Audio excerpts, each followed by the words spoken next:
In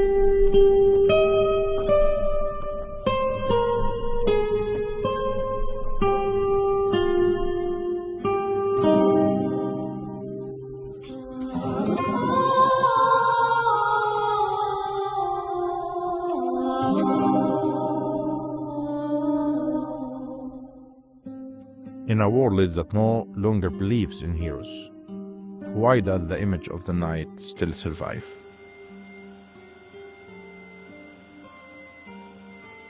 Across centuries, civilizations have imagined the knight as a figure of courage and honor.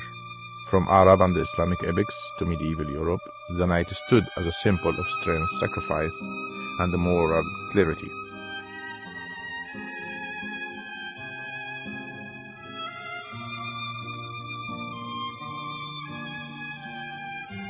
Art history, too, has spoken many times.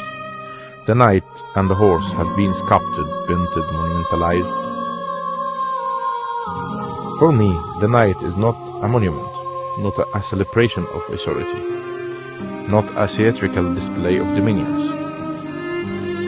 The knight is a question about values we seem to have misplaced: courage, dignity, ethical strength, and yet, my connection to this figure does not begin with history. It begins with memory. A child holding a brightly colored sugar horse, the Moulid horse, that called in Egypt Husan al-Moulid, Husan al-Sukkar, of Egyptian folk tradition, a fragile, decorative sweet. This image, so distant from armored warriors, quietly shaped my perception of chivalry, because in that fragile sugar figure, there was no aggression, only celebration, only innocence, and somewhere between the heroic knight of legend and the delicate horse of childhood, my work began to take form.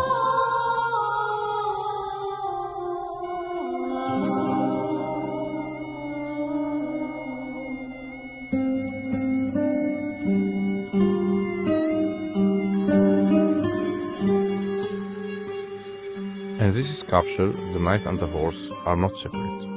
There is no hierarchy, no visible dominions. They merge into a single condensed mass, a unified body. The form approaches architecture more than a mountain. It is constructed, balanced, distilled. Edges dissolve, counters interlock. The human and the animal became inseparable. At first glance, the sculpture appears still, almost silent. But this silence is intentional. Instead of dramatic movement, I choose compression, stillness, weight. The dynamism exists elsewhere, on the surface, through repetition, through carved presence. The subtle variations that animate light and shadow, movement exists within the quiet.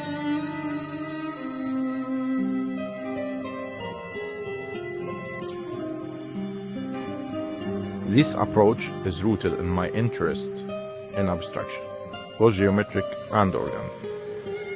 I am drawn to structure, to the dialogue between mass and the void, to the architectural presence of form. The knight here is not narrating a story. He is becoming a structure, and yet the emotional dimension remains, because the theme itself carries centuries of memory. The knight persists in a collective imagination, not simply because of history, but because of longing. We long for figures who stand firmly, who confront chaos, who embody integrity. Perhaps that is why the knight and the horse remain relevant today.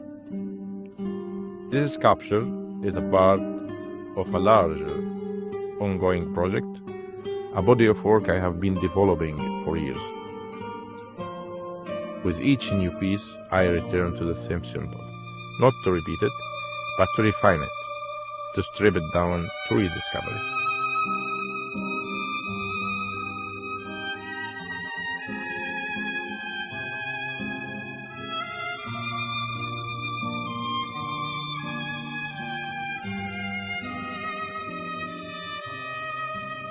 Material plays a crucial role in this journey. Wood, stone, especially alabaster. These are not neutral choices. They carry warmth and density, veins and tonal depths, opacity and translucency. They resist, they respond, they shape the idea as much as I do in carving them. I am not embodying a figure. I am negotiating with material. Perhaps that is what chivalry means to me now.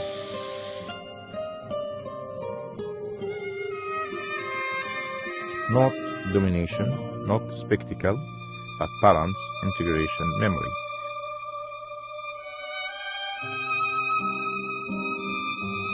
Between heroism and innocence, between monument and toy, between history and personal experience.